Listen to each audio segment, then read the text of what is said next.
Broccoli வச்சு நாம இன்னைக்கு ஒரு கூட்டு பண்ணலாம். இதுக்கு தமிழ்ல வந்து பச்சை பூக்கோசு அப்படின்னு சொல்லுவாங்க.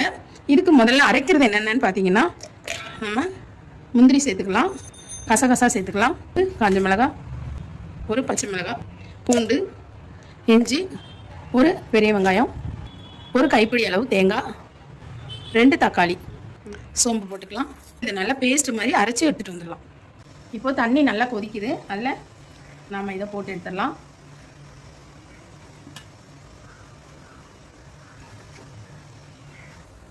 இதில் கொஞ்சமாக மஞ்சள்தூள் போட்டுக்கலாம்.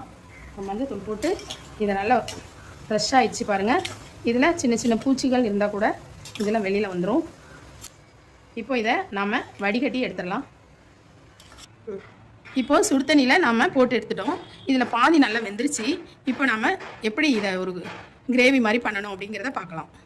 இப்போ நாம் தாளிச்சிடலாம். லவங்கம் போட்டிருக்கோம், கல்பாசி ஒன்று, ஜாதி பத்திரி ஒன்று, ஏலக்காய், பட்டை, அன்னாச்சி. இப்போது நாம் தாளிச்சிட்டோம். இதில் அரைச்சி வச்சுருந்தோம் இல்லையா, அதை சேர்த்துக்கலாம்.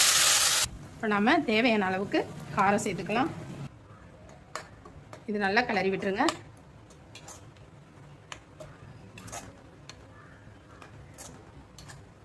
இப்போ நம்ம வேக வச்சு வச்சுருந்தோம் இல்லையா, அதை இதில் சேர்த்தலாம்.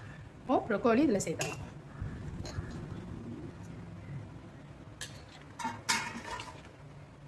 இப்போ நீங்கள் இன்னும் கொஞ்சம் தண்ணி சேர்த்துக்கலாம். இப்போ நம்ம கொஞ்சமாக தண்ணி சேர்த்துக்கலாம்.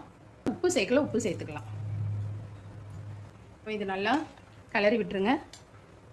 நல்லா கிளறி விட்டு நல்லா வேகட்டும். வெந்தோடனே பார்க்கலாம்.